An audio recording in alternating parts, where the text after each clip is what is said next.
Hello friends, welcome to history होली। इस video में हम गवर्नमेंट ऑफ इंडिया एक्ट 1935 के बारे में पढ़ेंगे। ठीक है, एक्ट्स का जितना भी वीडियो था ये उसका लास्ट वीडियो है। इसके बाद अब सीधे इंडिपेंडेंस ऑफ इंडिया का एक्ट आएगा 1947 का, एंड दैट्स इट। उसके बाद सारे एक्ट्स ख़त्म हो जाएंगे और फाइनली इंडिया को आज़ादी मिल जानी है। ठीक है, तो इसके पहले के जितने भी एक्ट थे वो भी बहुत इंपॉर्टेंट हैं, क्योंकि वो सारे एक्ट्स अगर आप देखेंगे, उनको पढ़ेंगे, उनको समझेंगे तो आपको पता चलेगा कि इंडिया की क्या कंडीशन, कैसे कैसे कैसे कैसे ग्रो करते करते करते करते धीरे धीरे इम्प्रूवमेंट होते होते, अवेयरनेस, नेशनलिज्म, ये सारी चीज़ें होते होते तब जाके कहीं बात गवर्नमेंट ऑफ इंडिया एक्ट 1935 और उसके बाद आज़ादी तक पहुँची थी। ठीक है, उसके बीच बहुत बहुत सारा स्ट्रगल था तमाम सारे लोगों का। तो अगर आप वो सारा एक्ट, सारी हिस्ट्री देखेंगे तो आपको अच्छे से समझ में आएगा। इन सारे एक्ट्स पे मैं वीडियो बना चुकी हूँ, वीडियो अपलोड भी कर चुकी हूँ और इनकी लिंक डिस्क्रिप्शन बॉक्स में है, तो आप वहाँ से जाकर ये सारे एक्ट्स देख सकते हैं, क्योंकि ये बहुत ही ज़्यादा इंपॉर्टेंट है मॉडर्न हिस्ट्री में। तो अब हम बढ़ते हैं इस एक्ट में आगे और हम देखते हैं गवर्नमेंट ऑफ इंडिया एक्ट 1935 आया तो क्या उस समय बैकग्राउंड क्या था, उसका कंट्री की क्या कंडीशन थी जब गवर्नमेंट ऑफ इंडिया एक्ट 1935 आया। क्योंकि जनरली जो बैकग्राउंड, जो सिचुएशन होती है कंट्री की, उसी की बेसिस पे नेक्स्ट एक्ट जो आता है वो आता है। ठीक है, तो इसका प्रोविज़न समझने के लिए ये जानना बहुत ज़रूरी होता है। किसी भी चीज़ का, किसी भी एक्ट का प्रोविज़न समझने के लिए ये जानना बहुत ज़रूरी होता है कि उस समय देश की कंडीशन क्या है, बैकग्राउंड क्या है उस एक्ट को लाने का। ठीक है, तो हम देखते हैं सबसे पहले इस एक्ट का बैकग्राउंड क्या है।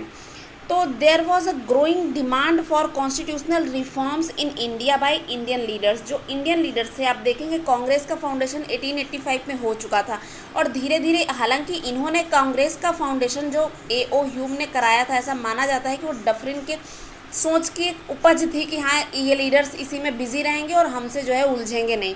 लेकिन ये जस्ट उसका उल्टा हो गया। 2-3 सालों में कांग्रेस बहुत ज़्यादा ग्रो कर गई। जो उसके लीडर्स थे कांग्रेस के, वो बहुत ज़्यादा अवेयर थे, पढ़े लिखे थे, तो वो लोग अपनी डिमांड्स को लेके, अपनी राइट्स को लेके प्रोटेस्ट करना, डिमांड करना, ये सब स्टार्ट कर चुके थे। और ये सारी चीज़ें अब इतनी बढ़ गई थी कि वो अपना कॉन्स्टिट्यूशनल रिफॉर्म मांग रहे थे। जितने भी इंडियन लीडर्स थे उनकी डिमांड अब बढ़ती जा रही थी।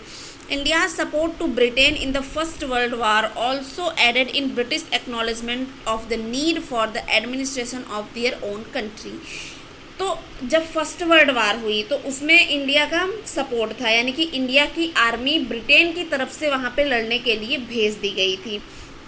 ठीक है, तो ये काम जो है ब्रिटिश एक्नॉलेजमेंट में हुआ था। ठीक है, तो अब इनको क्या चाहिए था कि अब चाहिए था इंडियंस को कि अब मतलब कि कहीं ना कहीं ये शर्त, ये बात रखी गई थी। अब जब मॉडर्न हिस्ट्री डिटेल में हम जब उसको पढ़ेंगे, उसमें देखेंगे तो उसमें है कि जब मतलब कि फर्स्ट वर्ल्ड वॉर हो चल रही थी, उस समय ये जब इनको बोला गया कि अच्छा, उस समय तो भाई गांधी जी आए नहीं थे, इतना ज़्यादा कांग्रेस था लेकिन इतना भी ज़्यादा नहीं था, तो यहाँ पे जितने भी सोल्जर्स थे वो ब्रिटिश इंडिया ही बोला जाता था, इंडिया को भी।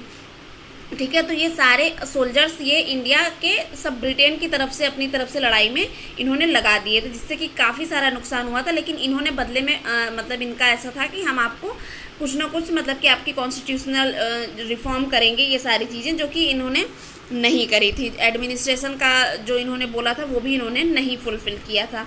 The act was based on Simon commission report, the recommendations of the round table conference, the white paper published by the British government in 1933, report on the joint select committees। ठीक है, तो ये जो act था वो किस चीज़ पे based था, तो सबसे पहले तो ये साइमन कमीशन के रिपोर्ट पे बेस्ड था। ठीक है, अब आपको जानना होगा इससे पहले साइमन कमीशन क्यों आया, तो अभी आप बस यहाँ पे इतना जानिए कि ये साइमन कमीशन रिपोर्ट पे बेस था। फिर हम जब इस मॉडर्न हिस्ट्री की डिटेलिंग में जाएंगे तब हम उसमें सारे के सारे जब कमीशंस, रिपोर्ट्स के बारे में पढ़ेंगे तो उसमें हम साइमन कमीशन की भी रिपोर्ट के बारे में पढ़ेंगे और ये भी जानेंगे कि साइमन कमीशन आखिर इंडिया आया क्यों था। ये सारी चीज़ें हम उसमें देखेंगे। ठीक है, फिलहाल ये साइमन कमीशन रिपोर्ट पे बेस्ड था।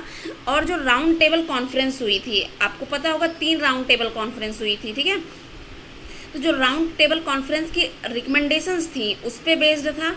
वाइट पेपर जो पब्लिश हुआ था, यानी कि राउंड टेबल कॉन्फ्रेंस जो तीसरी थी उसके बेस पे जो है एक रिकमेंडेशन वाइट पेपर पब्लिश हुआ था, उस पे बेस्ड था। जॉइंट सेलेक्ट कमेटी की रिपोर्ट थी, उस पे बेस्ड था। ठीक है, तो अब हम देखते हैं कि इस एक्ट में आखिर क्या प्रोविजंस थे। इन सब से जो कंक्लूड करके बना 1935 का एक्ट, उसमें प्रोविज़न क्या थे।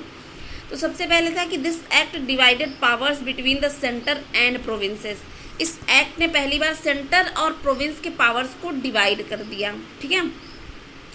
There were 3 list which gave the subject under each government. पहला federal list, provincial and concurrent. ये सारी चीज़ें आपको आज भी दिखाई देंगी, ठीक है।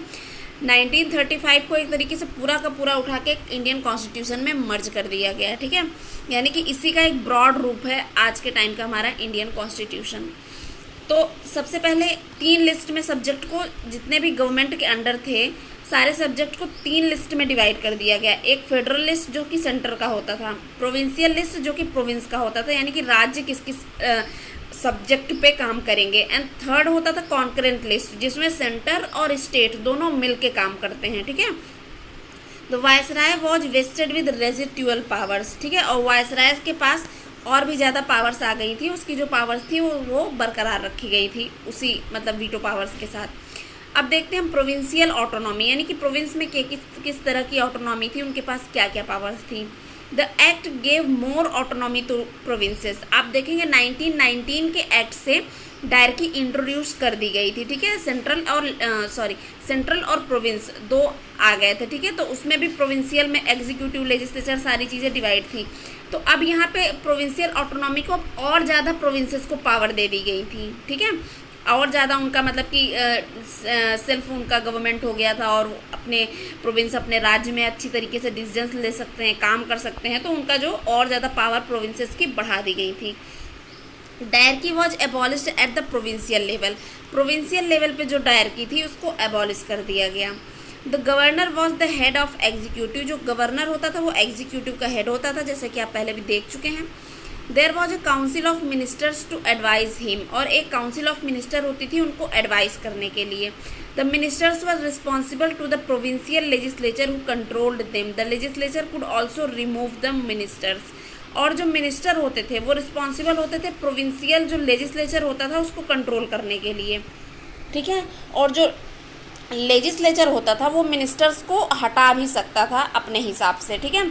ये सारी चीज़ें डिटेल में हम 1919 वाले एक्ट में देख चुके हैं। तो ये सारी चीज़ें आप वहाँ से जाके देख सकते हैं कि जो था लेजिस्लेचर और एग्जीक्यूटिव। तो लेजिस्लेचर में कितने मेंबर्स होते थे और किस किस तरीके से डिवाइड थे, उनका काम क्या होता था, ये सारी चीज़ें, ठीक है। However, the governors still remained special reserve power. Governor के पास वीटो पावर वो अभी भी बरकरार रखी गई थी।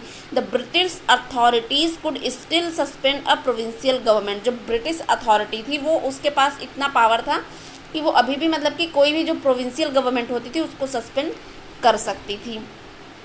अब हम देखते हैं डायरकी इन सेंटर एक्ट, ठीक है। तो सेंटर में डायरकी अभी रखी गई थी। स्टेट प्रोविंशियल लेवल पे जो डायरकी थी, यानी कि रिजर्व लिस्ट, ट्रांसफर्ड लिस्ट, ये वाला सिस्टम प्रोविंस लेवल पे, राज्य के लेवल पर ख़त्म कर दिया गया था, ठीक है। एग्जीक्यूटिव लेजिस्लेचर होता था, लेकिन अब जो जैसे लिस्ट डिवाइड होती थी कि हाँ ये स्टेट लिस्ट का काम है, ये इसका काम है, सब्जेक्ट ट्रांसफर लिस्ट में लेजिस्लेचर का काम है, ये इनका काम है, तो ऐसा कुछ नहीं था। ये डायरकी वहाँ से स्टेट से अबॉलिश कर दी गई थी, लेकिन सेंटर में डायरकी अभी भी थी। तो जो सब्जेक्ट थे वो फेडरल लिस्ट में 2 पार्ट में डिवाइड थे, ठीक है। एक रिजर्व्ड, एक ट्रांसफर्ड। तो रिजर्व में कौन कौन से आते थे, और रिजर्व जो सब्जेक्ट होते थे वो गवर्नर जनरल के द्वारा कंट्रोल किए जाते थे, ठीक है, और एडमिनिस्टर किए जाते थे। और गवर्नर जनरल के साथ उनके 3 काउंसलर भी होते थे जो कि उसी के द्वारा अपॉइंट किए जाते थे। और रिजर्व लिस्ट में कौन कौन से सब्जेक्ट्स होते थे, डिफेंस होता था, ठीक है, चर्च रिलेटेड यानी कि जो रिलीजन रिलेटेड मटेरियल्स होते थे, एक्सटर्नल अफेयर होता था, प्रेस हो गया, पुलिस हो गया, टैक्सेशन हो गया, जस्टिस, पावर रिसोर्स और ट्राइबल अफेयर्स। ये सारे के सारे किस में होते थे, रिजर्व लिस्ट में होते थे, ठीक है। ये सब बहुत इंपॉर्टेंट मैटर्स थे। तो ये सब रिजर्व लिस्ट में यानी कि फेडरल लिस्ट में होते थे, रिजर्व सब्जेक्ट होते थे, और इसको गवर्नर जनरल के द्वारा और उसके 3 काउंसलर के द्वारा एडमिनिस्टर किया जाता था। अब हम देखते हैं ट्रांसफर्ड सब्जेक्ट में क्या क्या होते हैं। ट्रांसफर्ड जो सब्जेक्ट्स थे उसमें कौन कौन से चीज़ें थी। जो ट्रांसफ़र सब्जेक्ट्स थे उसको गवर्न किया जाता था गवर्नर जनरल और उसकी काउंसिल ऑफ मिनिस्टर्स के द्वारा, जो कि 10 से ज़्यादा नहीं होते थे, लगभग 10 मिनिस्टर या उससे कम भी हो सकते हैं, ठीक है। तो गवर्नर जनरल और उसकी, यानी गवर्नर जनरल दोनों में कॉमन रहना है, रिजर्व लिस्ट में भी ट्रांसफर्ड लिस्ट में भी। तो गवर्नर जनरल और उसका जो काउंसिल ऑफ मिनिस्टर्स है, जिसमें कि ऑलमोस्ट 10 मिनिस्टर हो सकते हैं मैक्सिमम, ठीक है। तो उनके द्वारा ये एडमिनिस्टर किया जाता था, इसको रन किया जाता था। और ट्रांसफर्ड लिस्ट में जो सब्जेक्ट होते थे वो local government, forest, education, health, ये सारे सब्जेक्ट्स होते थे। However the governor general had special powers to interfere in the transferred also. जो ट्रांसफर्ड लिस्ट के सब्जेक्ट्स थे, जो ट्रांसफर्ड सब्जेक्ट्स थे, उसमें भी गवर्नर जनरल अपना हस्तक्षेप कर सकता है, उसके पास स्पेशल पावर्स थी उसमें भी इंटरफेयर करने की। बाई कैमरल लेजिस्लेचर, जो एक बाई कैमरल फेडरल लेजिस्लेचर को भी इस्टेब्लिश किया गया। बाई कैमरल लेजिस्लेचर का मतलब है कि दो, एक अपर हाउस होना, एक लोअर हाउस होना, ठीक है, फेडरल असेंबली और काउंसिल ऑफ स्टेट, ठीक है। तो ये होती है बाई कैमरल गवर्नमेंट। आप भी देखेंगे अभी भी हमारे यहाँ पे दो हैं, मतलब एक लोअर हाउस होता है, एक अपर हाउस होता है, तो सेम चीज़, ठीक है। तो दो हाउस हो गए, एक फेडरल असेंबली हो गई जिसको लोअर हाउस बोला जाता था, काउंसिल ऑफ स्टेट हो गया जिसको अपर हाउस बोला जाता था। फिर नेक्स्ट आता है the federal assembly had a term of 5 year. तो जो फेडरल असेंबली होती थी, ठीक है, जिसको कि लोअर हाउस बोला जाता था, तो उसका जो टर्म होता था, उसमें जो मेंबर्स होते थे उनका टर्म 5 ईयर्स का होता था। Both houses had representative from the princely states also. दोनों हाउस में जो प्रिंसली स्टेट्स थे, जो अभी भी मतलब कि कुछ स्टेट्स के में राजा महाराजाओं का शासन था, प्रिंसली स्टेट, तो वहाँ से भी रिप्रेजेंटेटिव उन हाउसेज में होते थे, लोअर हाउस में भी होते थे, अपर हाउस में भी होते थे। Bicameral legislature were introduced in some provinces also like Bengal, Madras, Bombay, Bihar, Assam and United Province, ठीक है। तो ये जो बाई कैमरल लेजिस्लेचर था, जिसको कि आप देखेंगे कि डायरेक्टली चूँकि अबॉलिश कर दी गई, ठीक है, लेकिन इसको क्या लेजिस्लेचर का ये वाला चीज़ काफ़ी सारे स्टेट में, जो बड़े बड़े स्टेट थे, प्रोविंस थे, उसमें इसको कंटिन्यू रखा गया, ठीक है, जैसे कि इंट्रोड्यूस किया गया, जैसे कि बंगाल हो गया, मद्रास, बॉम्बे, बिहार, असम और यूनाइटेड प्रोविंस। इसके साथ ही साथ एक फेडरल कोर्ट, जिसको कि अब सुप्रीम कोर्ट कहा जाता है, उसको भी इस्टेब्लिश किया गया दिल्ली में, ठीक है, जिसमें कि सारे के सारे सेंटर और प्रोविंसेस के बीच के जो डिस्प्यूट्स होते थे उनको रिजॉल्व किया जाता था। और उसमें एक चीफ जस्टिस होता था और 6 जज होते थे, उसके साथ में 6 से ज़्यादा जज नहीं होते थे एक बेंच में। इंडियन काउंसिल जो था उसको एबॉलिश कर दिया गया। आप देखेंगे इसके पहले एक वायसराय की काउंसिल में एक इंडियन काउंसिल होती थी, ठीक है, तो उसको अब एबॉलिश कर दिया गया था, ठीक है, ख़त्म कर दिया गया था। और जो सेक्रेटरी ऑफ स्टेट था इंडिया के लिए, उसके पास अभी भी एक एडवाइज़र्स की टीम होती थी, ठीक है। और इस एक्ट ने पहली बार डायरेक्ट इलेक्शन, इंडिया में एक डायरेक्ट इलेक्शन इंट्रोड्यूस किया पहली बार, यानी कि इंडिया में पहली बार इलेक्शंस हुए थे, ठीक है। जो इलेक्शन, मतलब इसमें इलेक्शंस का प्रोविज़न था इस एक्ट में कि इलेक्शंस कराए जाएंगे, और 1937 में जाके पहला इलेक्शन कंडक्ट हुआ था, ठीक है।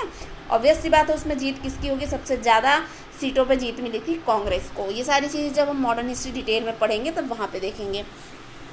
Sindh was carved out of Bombay presidency. Sindh को बॉम्बे प्रेसिडेंसी से अब अलग कर दिया गया था। Bihar and Orissa were split. Bihar और उड़ीसा को भी अलग अलग कर दिया गया था। Burma was severed off from India and made into a crown colony. Burma को अब इंडिया से सेपरेट करके उसकी अलग कंट्री, उनको अलग कर दिया गया था और उसको क्राउन कॉलोनी बना दिया गया था। जो ब्रिटिश पार्लियामेंट थी उसके पास अभी भी इंडियन लेजिस्लेचर का मतलब कि सुप्रीमेसी अभी भी उसके पास बरकरार थी। प्रोविंशियल, फेडरल, मतलब स्टेट, सेंट्रल दोनों के लेवल पे जो लेजिस्लेचर था उसमें जो सुप्रीमेसी थी अभी भी ब्रिटिश पार्लियामेंट की थी। यानी ब्रिटिश पार्लियामेंट जब चाहे, जो चाहे, जैसा चाहे चेंज कर सकती थी, प्रोविंस में भी सेंटर में भी, उसमें कोई कुछ नहीं कर सकता था, ठीक है।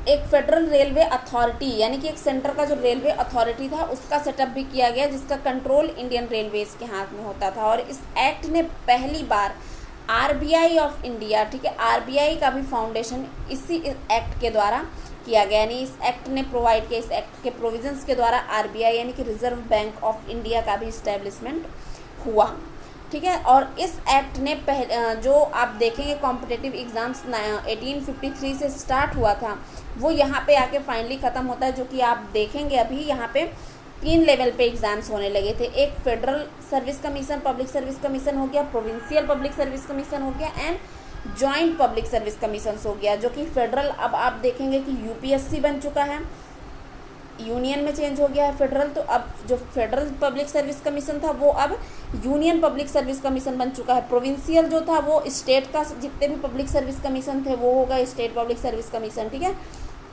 जो जॉइंट पब्लिक सर्विस कमीशन थे वो जैसे कि आपके जो SSS वाले एग्ज़ाम होते हैं, ठीक है, SSC SSS वाले एग्ज़ाम जिसमें कि बाकी की सेंटर और स्टेट लेवल के जो सर्विसेज होती हैं वो इंक्लूड होती हैं, ठीक है।